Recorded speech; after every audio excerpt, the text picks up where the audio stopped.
Hello बच्चों, आप सभी का स्वागत है आपके अपने यूट्यूब चैनल आइडल देव क्लासेस में। बच्चों, आज हम 8th ग्रेड अभ्यास पुस्तिका कक्षा 8वीं के अध्याय 3 ब्रिटिश शासन के विरुद्ध संघर्ष के प्रश्नोत्तरों को समझेंगे व उनके बेहतर से बेहतर उत्तर जानने की कोशिश करेंगे। तो बच्चों, शुरू करते हैं आज की क्लास। प्रश्न क्रमांक 1 है, कौन सी घटना 1857 के आंदोलन का तात्कालिक कारण बनी?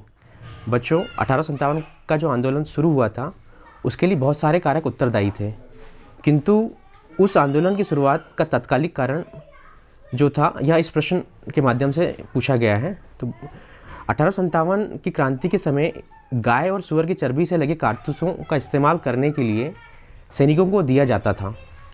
तो चर्बी लगे कारतूस का उपयोग करने के लिए हिंदू के साथ साथ मुसलमान सैनिक भी इस चीज़ से मतलब परेशान होते थे या उनकी धार्मिक भावनाओं को ठेस पहुंचती थी। इसका कारण ये था कि हिंदुओं के लिए गाय पवित्र मानी जाती थी, वहीं मुसलमान सूअरों की जो चर्बी से बने कारतूस थे उसका उपयोग करने के लिए अपने आप को मतलब अच्छा फील नहीं करते थे, मतलब उनको ठेस पहुंचती थी। तो यही बात स्वतंत्रता संग्राम का तात्कालिक कारण बनी और इसकी शुरुआत बैरकपुर छावनी से मंगल पांडे के द्वारा की गई थी। तो बच्चों, हम अगले प्रश्न की तरफ बढ़ते हैं। अगला प्रश्न है कि अंग्रेजी सरकार के कौन से कार्य ने सदैव से साध सन्यासी को विद्रोह के लिए विवश कर दिया? बच्चों, जैसा कि आप जानते हैं कि साधु सन्यासी लोग मतलब उनका स्वभाव शांत होता है। यह प्रश्न यह जानने की कोशिश कर रहा है कि आखिर क्या कारण थे जिससे सन्यासियों को विद्रोह करना पड़ा। तो बच्चों, इसके लिए बहुत सारे कारक उत्तरदायी थे। यदि हम उनके कारकों की बात करें तो क्या हुआ था जब सन्यासियों ने विद्रोह किया था, यह समय 1770-71 का था, मतलब 1770 से 80 के बीच का था। उस समय क्या हुआ था, बंगाल यदि हम बात करें आधुनिक भारत की बात करें तो आपने वेस्ट बंगाल प्रांत का नाम सुना होगा। उसी बंगाल प्रांत में उस समय अकाल की स्थिति पैदा हो गई थी, मतलब वहाँ पर अच्छे से फसल उत्पन्न नहीं हुई थी, तो वहाँ अकाल आ गया था। उस अकाल की जो परिस्थिति थी उनसे निपटने में अंग्रेजी सरकार ने बहुत उदासीनता दिखाई। न केवल उदासीनता दिखाई बल्कि उन्होंने किसानों से और भी लोगों से अधिक कर वसूली की। इसके कारण वहाँ का जो मतलब आम नागरिक थे वो तो परेशान हुए इस बात से सैनिकों को भी धक्का लगा, सन्यासियों को भी धक्का लगा। और सन्यासियों के जो तीर्थ स्थान थे जहाँ पे वो रहा करते थे वहाँ पर जाने पर भी उन्होंने प्रतिबंध लगा दिया। तो इन कारणों से सन्यासियों में रोष व्याप्त हुआ और उन्होंने अंग्रेजों के प्रति विद्रोह कर दिया। उम्मीद करते हैं बच्चों आपको समझ में आया होगा। फिर हम अगले प्रश्न की तरफ बढ़ते हैं। अगला प्रश्न पूछ रहा है कि 1857 के स्वतंत्रता आंदोलन में भाग लेने वाले प्रमुख नेता कौन कौन थे? जैसा कि आपको मैंने पहले ही बताया है, 1857 का जो स्वतंत्रता आंदोलन था वो केवल दिल्ली तक नहीं था, वो आंदोलन भारत के बहुत सारे हिस्सों में मतलब फैल गया था और अलग अलग हिस्सों में अलग अलग नेताओं ने उसका नेतृत्व किया था। जैसा कि यदि हम बात करें दिल्ली की, जो कि हमारे देश की राजधानी है, वहाँ पर मुगल बादशाह बहादुर शाह जफर ने उसका नेतृत्व किया। यदि हम बात करें लखनऊ की, जो कि आधुनिक उत्तर प्रदेश की राजधानी है, वहाँ पे उसका नेतृत्व बेगम हजरत महल ने किया। यदि हम बात करें कानपुर की, जो कि उत्तर प्रदेश का एक बहुत फेमस शहर है, वहाँ पर नाना साहेब व तात्या टोपे ने उसका नेतृत्व किया। झांसी का नाम तो आपने सुना ही होगा, खूब लड़ी मर्दानी वह तो झांसी वाली रानी थी, तो वहाँ पे उसका नेतृत्व रानी लक्ष्मीबाई ने किया। बिहार का एक मतलब कस्बा है जगदीशपुर, वहाँ पे इसका नेतृत्व कुंवर सिंह ने किया। ये सब नेता इस आंदोलन में मतलब उन्होंने प्रमुख भागीदारी की थी। इसके अतिरिक्त यदि हम बात करें तो मंगल पांडे का नाम उल्लेखनीय है, तो इन्होंने इस स्वतंत्र आंदोलन में महत्वपूर्ण भूमिका अदा की थी। हम अगले प्रश्न की तरफ बढ़ते हैं। अगला प्रश्न है कि आदिवासी नेता बुद्धो भगत के द्वारा अंग्रेजों के खिलाफ विद्रोह क्यों किया गया? बच्चों, 1857 की क्रांति से पहले भी बहुत सारे आंदोलन या बहुत सारे विद्रोह अंग्रेजों के खिलाफ किए गए थे। उनमें से एक नेता थे बुद्धो भगत। उन्होंने भी कुछ नीतियों को लेकर अंग्रेजों के खिलाफ विद्रोह किया था।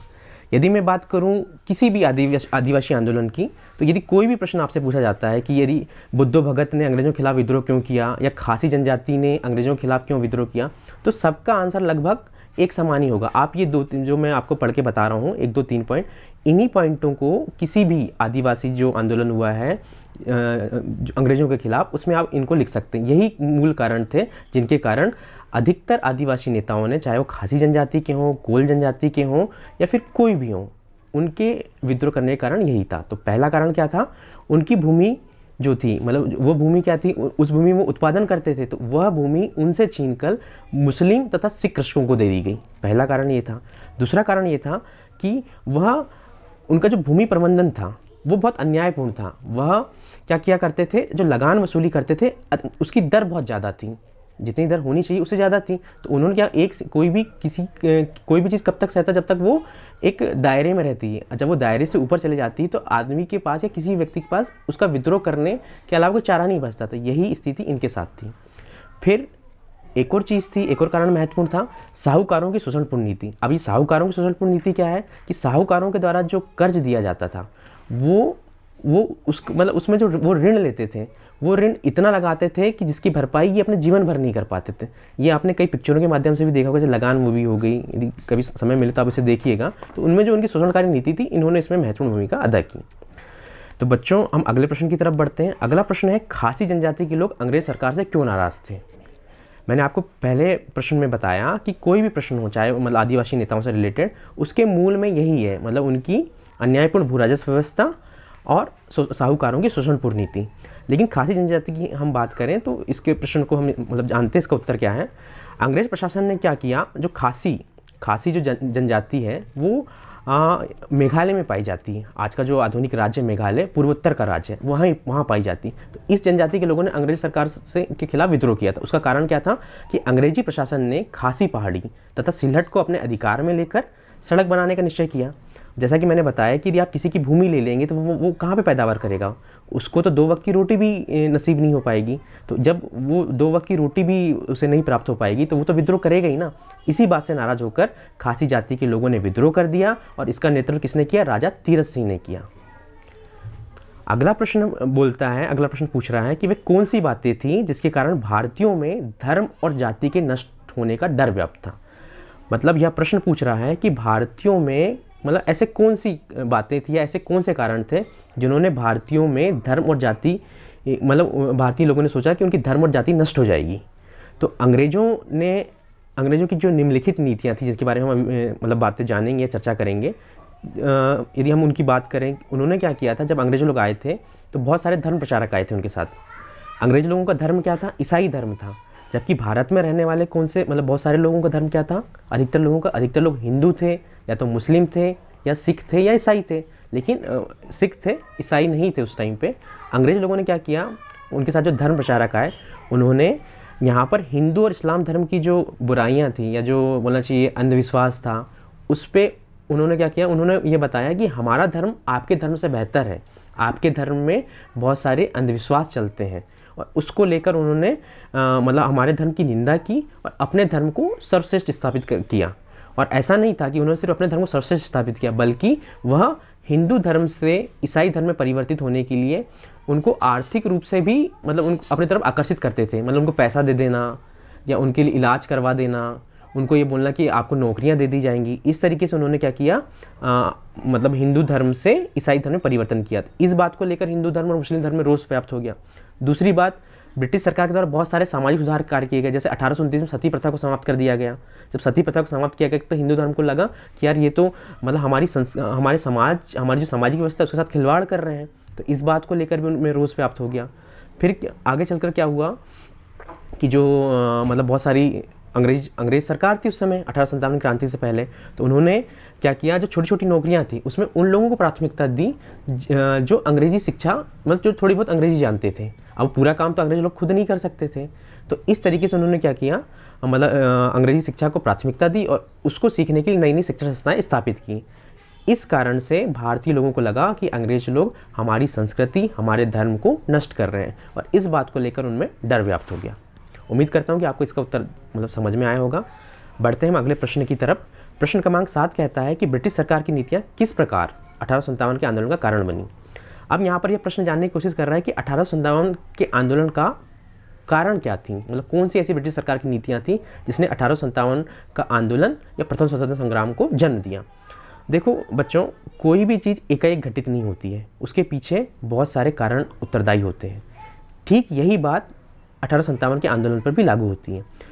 यदि हम बात करें, जब अंग्रेज लोग हमारे देश में आए थे तो उससे पहले मुगलों का शासन था, लेकिन धीरे धीरे क्या किया अंग्रेजों ने, अपनी शोषणकारी नीतियाँ, जैसे यदि हम बात करें, जैसे रानी झांसी की रानी है, उसने क्या किया, जो आपने मतलब आपने कक्षा 7वीं में पढ़ा होगा कि डलहौजी के द्वारा विलय की नीति अपनाई गई थी, लॉर्ड वेलेजली के द्वारा सहायक संधि अपनाई गई थी। तो ये जो नीतियाँ थी अंग्रेजों की, इसका मूल उद्देश्य ये था कि वो अधिक से अधिक क्या कर सके, राज हड़प सके, मतलब अधिक से अधिक भूमि पर अपना अधिपत्य स्थापित कर सके। तो ये उनकी राजनीतिक नीतियाँ थी। तो यहाँ पे पहली मतलब क्या लिखा हुआ है उत्तर में कि ब्रिटिश सरकार की राज विस्तार की नीति के कारण भारत के अनेक शासकों और सरदारों के उनके प्रति असंतोष था। आप ही सोचो ना, यदि आपके घर में कोई कब्जा कर लेगा तो आपको भी तो असंतोष, आपके मन में भी असंतोष आएगा कि नहीं। ठीक यही बात राजाओं और शासकों के साथ लागू होती है। इसी कारण से झांसी की रानी ने मतलब बोला चाहिए अंग्रेजों के खिलाफ विद्रोह किया था। और भी राजा थे, जैसे कुंवर सिंह थे, नाना साहेब थे, ये सब यही कारण था। दूसरी बात करें हम, क्या यदि हम इसका दूसरा कारण जानने की कोशिश करें, जो हमारे भारतीय सैनिक थे उनके साथ भी अंग्रेज लोग भेदभाव करते थे। कैसे भेदभाव करते थे वो, अंग्रेज लोग क्या करते थे, एक जैसे भारतीय सैनिक थे उनको उच्च पद नहीं दिए जाते थे। अब ये बताओ, यदि मैं काम कर रहा हूँ और मैं किसी कंपनी में ऊंचा पद नहीं दिया जाएगा तो मेरे मन में हीन भावना आएगी कि नहीं आएगी ना। दूसरा कारण ये था कि जो सैनिक लोग थे उनकी तनख्वाह और अंग्रेज सैनिकों की तनख्वाह, यदि मान लो मैं भी सैनिक हूँ, मतलब कोई भारतीय सैनिक है और वही काम अंग्रेज सैनिक कर रहा है, दोनों काम एक से हैं, लेकिन दोनों की तनख्वाह में अंतर होता था। यह एक कारण था। फिर हमने अभी पढ़े कि 1857 में तत्कालिक कारण क्या था, चर्बी लगी कारतूस था। तो अब गाय को पवित्र हिंदू लोग मानते हैं और सुअर की चर्बी जो लगे हैं वो मुसलमान को, उससे उनके मन में रोष प्रकट होता है। जब ये चीज़ें अंग्रेज लोग करेंगे तो इससे सैनिकों में असंतोष फैलेगा। तो ये दूसरा कारण हो गया। तीसरा कारण, जैसा कि हमें पहले पता था कि अंग्रेज लोगों के द्वारा जो लगान, जो कर व्यवस्था थी, जो कर लगाया जाता था किसानों के ऊपर, वो बहुत अत्यधिक लगाया जाता था। तो इससे किसानों के मन में भी असंतोष था। इन सभी का संयुक्त परिणाम क्या निकला, 1857 की क्रांति के रूप में सामने आया। तो यही कारण था, जो मतलब ब्रिटिश सरकार की यही सब नीति थी, आर्थिक सामाजिक राजनीति, जिन्होंने लोगों के मन में असंतोष पैदा किया, सैनिकों के, शासकों के, किसानों के, और इन सब का संयुक्त परिणाम 1857 की क्रांति के रूप में सामने आया। अब हम अगले प्रश्न की तरफ बढ़ते हैं। अगला प्रश्न है कि 1857 के स्वतंत्रता आंदोलन के पूर्व भारतीय सैनिकों की क्या समस्या थी। जैसा कि मैंने आपको पिछले प्रश्न में बताया, यही प्रश्न मतलब पिछले प्रश्न के उत्तर के समय बताया था कि भारतीय सैनिकों की समस्या क्या थी। यही प्रश्न जानना चाहता है कि 1857 के स्वतंत्रता आंदोलन के पूर्व भारतीय सैनिकों की समस्या क्या थी। तो भारतीय सैनिकों की समस्या क्या थी, ये पहली समस्या क्या थी कि अंग्रेजों के द्वारा भारतीय सैनिकों को हे दृष्टि से देखा जाता था। दूसरी समस्या क्या थी, भारतीय सैनिकों व अंग्रेजी सैनिकों की आमदनी में अत्यधिक अंतर था। तीसरी समस्या क्या थी कि फौज के सभी उच्च पद अंग्रेज अफसर के लिए सुरक्षित थे। चौथी समस्या क्या थी, चर्बी वाले कारतूसों से हिंदू और मुसलमान सैनिकों की धार्मिक भावनाओं पर कुठाराघात हो रहा। यही समस्या के बारे में हमने पिछले प्रश्न में भी चर्चा की थी और यही प्रश्न हमें यहाँ पे देखने को मिल गया।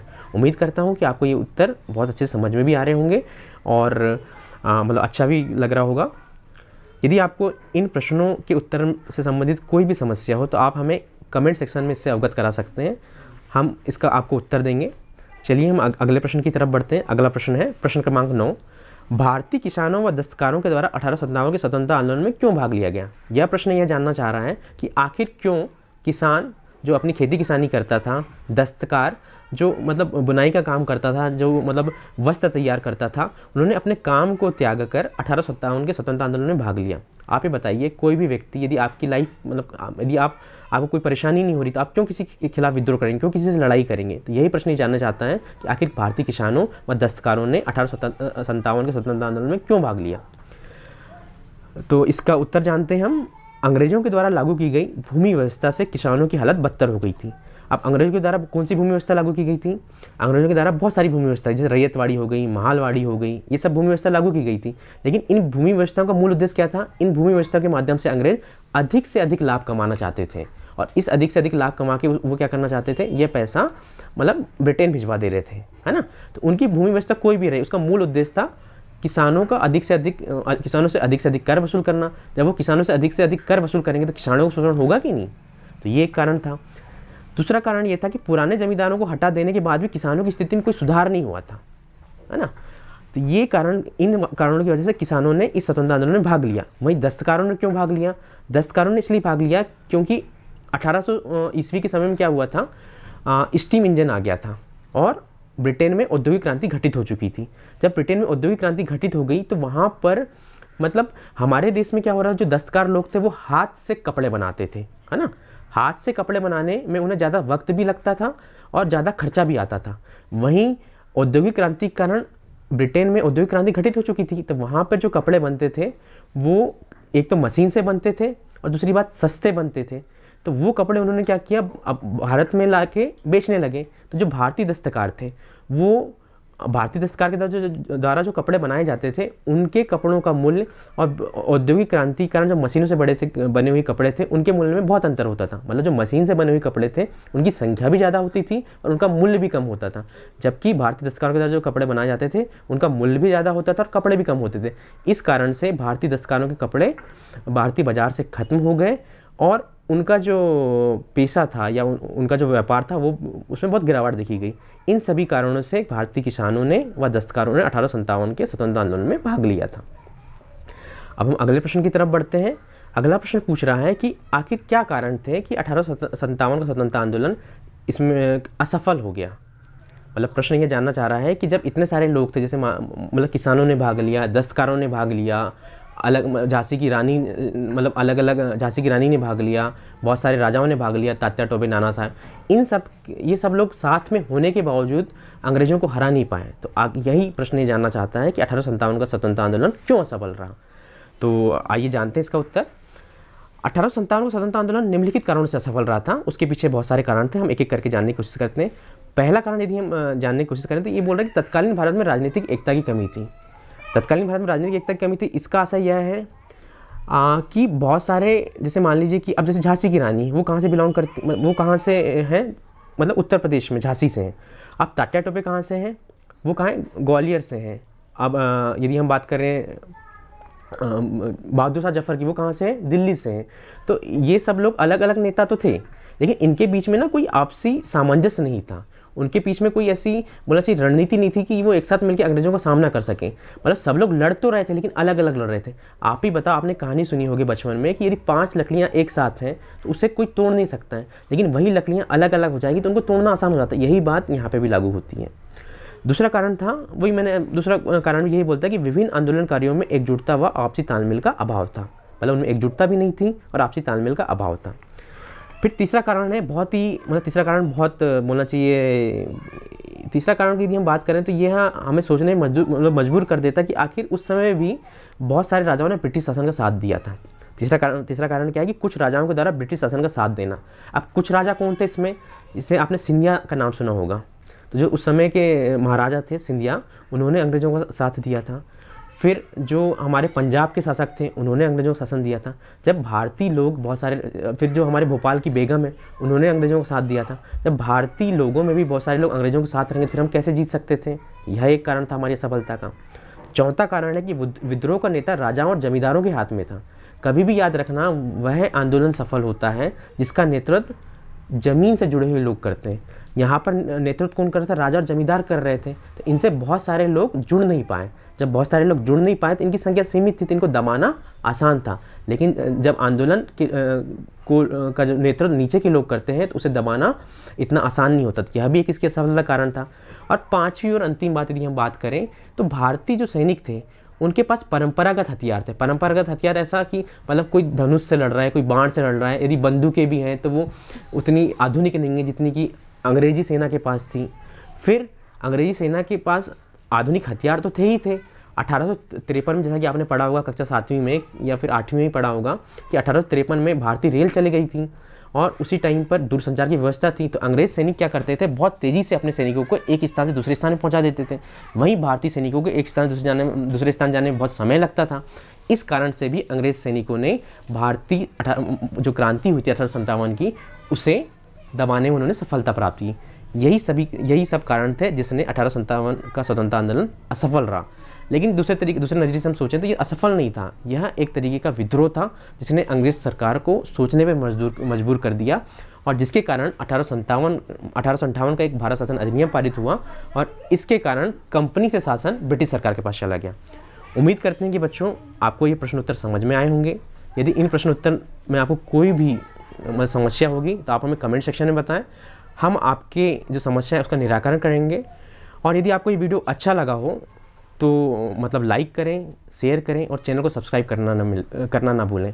तो मिलते हैं बच्चों अगले अध्याय 4 के प्रश्नोत्तर के साथ। तब तक के लिए अपना ध्यान रखिएगा और मन लगाकर पढ़ाई कीजिए।